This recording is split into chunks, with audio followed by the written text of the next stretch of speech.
Hey, what's up, everybody? This is Charles. I want to welcome you guys to another episode of the Dreamerspro Show, where we cover everything from sports, hot topics, classic debates, entertainment, and where we give you guys a fresh perspective on things and how we see them. And in today's episode, the topic is top trade deadline moves the Clippers can make before the trade deadline passes. So that's the topic I'm going to get into in today's video. But before we get into that, I want you guys to please make sure you go ahead and hit the like button, hit the subscribe button, and hit the notification bell to be notified whenever we drop our content. Also, our Dreamerspro Max premium platform is available, where you get exclusive content, where you get to chat, where we chat with each other during games. You can post about different basketball topics and arguments that you guys want to make. We also do post-game live reactions, exclusive content, as I said before, and monthly giveaways. So if you guys want to check that out, you can get 7 days of free access. You can just go ahead and check that out and cancel before then. That's linked in the description below. So let me get to this topic, because I got a lot of things that I want to cover today. So if you haven't subscribed to the channel, make sure you subscribe and hit the notification so you're notified whenever we publish these videos, because we got a lot of content coming out today. So let me get to this right here. So listen, the Clippers have had a great season so far, although they've been inconsistent in certain spots, right? They've been inconsistent in certain spots. Their best players in Paul George and Kawhi Leonard have not been great late in games. Kawhi Leonard is probably having one of his worst seasons in the clutch. I think he's shooting something like 28-30% in clutch time moments or clutch time minutes, which is unbecoming of him. Kawhi Leonard is very clutch. He's usually known for hitting big shots. Just, you don't have to go too far to look at last season, the season before that, and also his time with the San Antonio Spurs. So he's a big time NBA player. No one is going to dispute that, except unless you're a hater, to say, oh, no, he's not. Then if he's so bad, how does he have the highest winning percentage of any player to ever play basketball? If he's so bad, how does he have 2 Defensive Player of the Year awards? How does that happen? How do you have 2 Finals MVPs and be trash? So listen. Some guys, they have a side hustle, and their side hustle is to hate on Kawhi Leonard. I don't know how much money he's making these guys doing this stuff. He's still going into the Hall of Fame, so I guess you're just doing it for yourself. I don't know what some guys hope to accomplish by doing that. So their key players have not showed up in critical moments. You don't even have to go further than looking at the last game. When they played against the Boston Celtics, and PG couldn't really close the deal, rushed some shots at the end, and he couldn't really execute very well. You look at the Milwaukee Bucks game, they were up 196. Then they proceeded to not score a single point for the rest of the game. I think for the final 4 minutes or so, they missed their final 7 field goal attempts. So the Clippers have had an up and down season, although they still maintained now they're currently the number 3 seed in the Western Conference so far. Now also, injuries has been an issue, right? As I said before, I'll say it again. Their starters have missed a combined 35 games together. 35 games, guys. That is a considerable amount of games to miss for your starting 5, and it's been a bunch of them. Kawhi Leonard has missed 8 games. Paul George, I think, has missed 10 games. Patrick Beverley has missed 10 games. Nicholas Batum has missed 2 or 3 games. Serge Ibaka has missed some games. So guys have missed so many games all throughout the regular season. And nevertheless, Tyronn Lue still has this team as a top 4 seed in the Western Conference. So that goes to show you how deep this team is. I recently spoke about the Lakers. I don't understand why they can't win games even if they sit LeBron, if they're so deep and they're so good. I don't know why they can't at least be able to be competitive and go out there and win some of these games. Some people like Nick Wright and Chris Broussard and others say, it's no big deal, nothing to worry about. It's going to be fine because the West got worse, right? No, the West got better, and these guys are still there hallucinating on I don't know what it is that they're puffing on. Now let me get back to this here. The Clippers they do have a major issue, which is kind of the main purpose of this video. The Clippers have too many point guards. The Clippers have 4 point guards. They have Lou Williams, Patrick Beverley, Reggie Jackson, and Terrence Mann, right? And all of these guys have their pros and their cons, right? If you look at Lou Williams, exceptional scorer. The highest score, he has the most points scored as a player coming off the bench in the history of the NBA. I think he has 2 or 3, maybe 3 6 Man of the Year awards. So Lou Williams is a bona fide scorer that plays no defense and is not a good playmaker. It's not. I don't trust him as playmaking. Lou Williams has this thing of telegraphing his passes. If you guys don't believe me, watch this video. The next time the Clippers play, just watch games. The moment Lou Williams checks in, usually has a turnover. On the spot, he usually has a turnover. It's like it's a habit of his.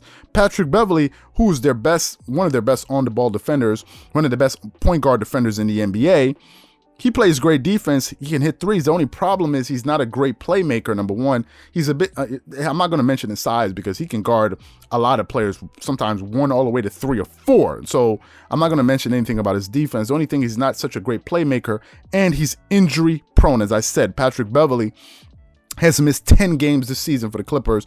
Then you have Reggie Jackson, who is just a younger, more potent version of Lou Williams, in my opinion. He can stay in front of guys a little bit better than Lou Williams. If you watch the game against the Boston Celtics, he can move his feet. I saw him moving his feet and playing some great defense. And then you have Terrence Mann, who is probably their second best defender as a point guard coming off the bench. Very young guy, plays with a lot of energy, has a lot of size. Has a lot of good length to him, but he refuses to shoot, and a lot of that has to do with his confidence. He's a second-year guy, so no one is holding that against him. So you guys know the pros and cons about their point guards. Now listen, I think there are a few point guards that they can possibly go after. Some of it is realistic. Others, I didn't even bother putting on the list because I don't think they're good candidates, like Eric Bledsoe. And some of it is completely unrealistic, and I'm not sure how exactly the Clippers are going to be able to make this happen. So let's get into the first one. So a name that I've heard mentioned before, George Hill, who currently plays with the Oklahoma City Thunder. I think he's been in the league for about 12 years or so. George Hill, he's been around the NBA for quite some time. I have his stats here. Let me just go ahead and pull them up. I had them here just a moment ago. Yes. So Paul George for the Oklahoma City Thunder is averaging 12 points per game, 2.1 rebounds, and 3.1 assists. He's playing 23 minutes per game. He's shooting 50% from the field, which is good, which I like. He's shooting close to 39% from the 3, and he's shooting 84% from the free throw line. These are key numbers I'm looking at because it means that you can have him in the game late in games. Also, it means he can hit the 3, so he can provide some spacing, and he shoots a high field goal percentage. And for him to be scoring 12 points a game means he can put the ball in the hoop.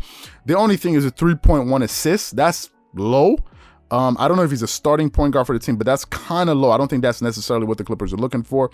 His highest assists season in the NBA was when he averaged 5 assists. If I'm not mistaken, he averaged 5 assists, and that year was in 2014-2015 with the Indiana Pacers. So those are his individual numbers, and his salary, he's making about $9.6 million. These numbers are going to be important, especially his salary when we're talking about potential trades, because remember, salaries have to match up as well. And remember, the Clippers don't have any picks because they traded away all of that, sort of mortgaged their future to get Paul George, which was one of the things that Kawhi Leonard requested for, and that's why I said Kawhi Leonard has to really deliver for this team. A second guy, the more popular guy that I've heard of, that a lot of people have kind of mentioned, is Kyle Lowry. Okay, Kyle Lowry. Let me see if I have his numbers here. I think I did. Let me just pull it up. Just give me a second. Kyle Lowry.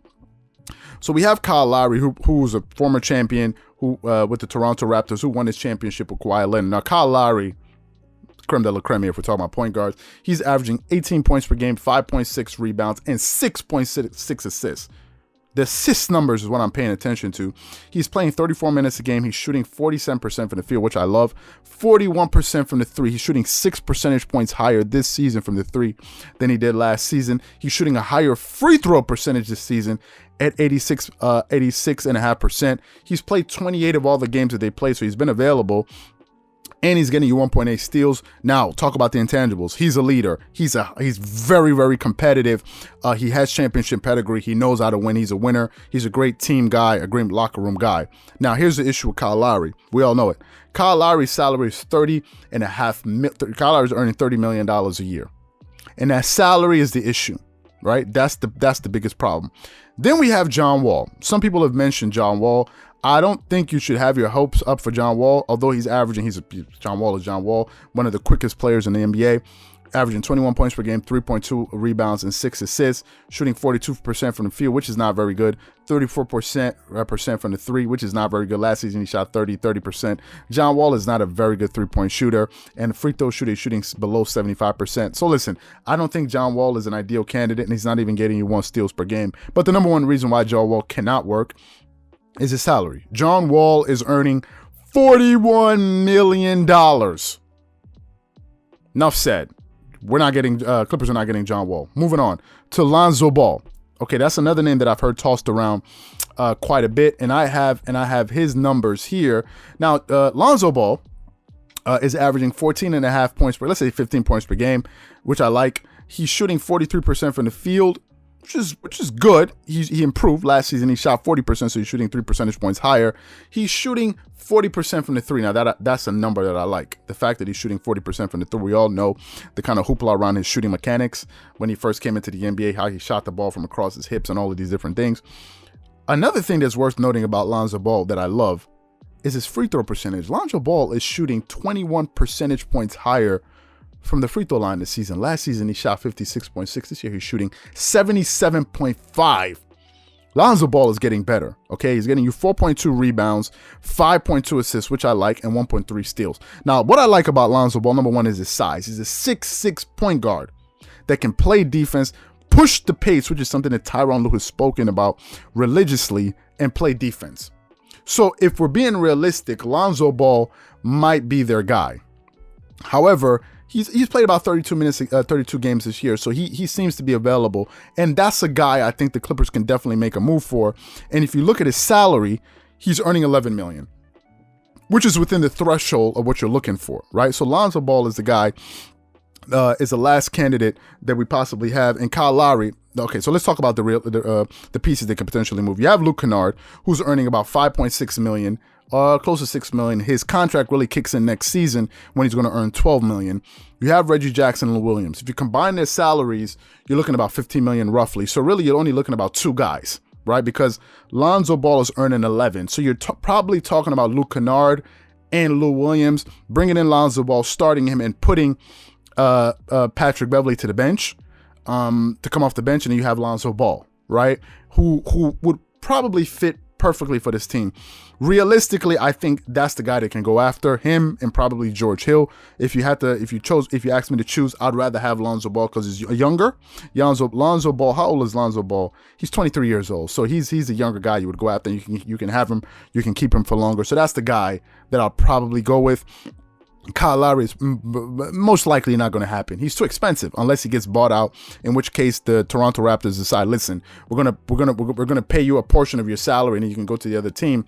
But he's so expensive, right? He's so expensive, and I'm not sure if the Toronto Raptors would want any of the pieces that the Clippers have. So I think Kyle Lowry is a long shot, and I don't even know if they can make it work with the cap, because if they buy him out, he's a free agent, but do they have the cap space? And now you're going to have, 5 point guards? I mean, it's going to be absurd. So I don't know how they can go about getting him.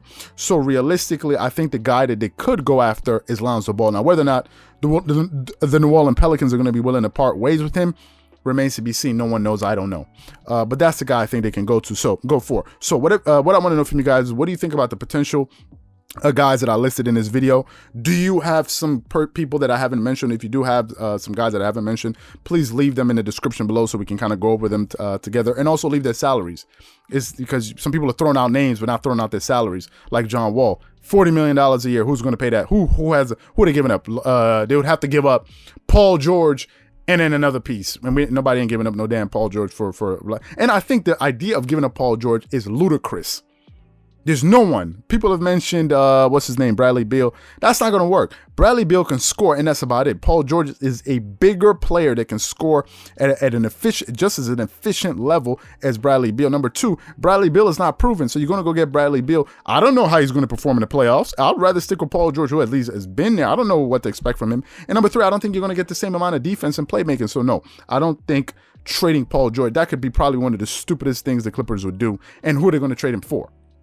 You got to get him for a premium player, and I don't think any other team is willing to part ways with him. So whatever you guys think, please leave your thoughts and comments in the comment section below. Again, if you want more of this type of content and much more, be sure to check out the Dreamerspro Max platform. It's in the description below. Go ahead and check that out. You guys don't want to miss out on that. We're also going to be going live tonight for the game between the Clippers and the Wizards. And also you guys can follow other games. Not like I said that's only games. We have so many other games that you guys can follow on the platform. Once again, this is Charles here from Dreamerspro. Wishing you guys an amazing day, and catch you guys on the next episode. Peace.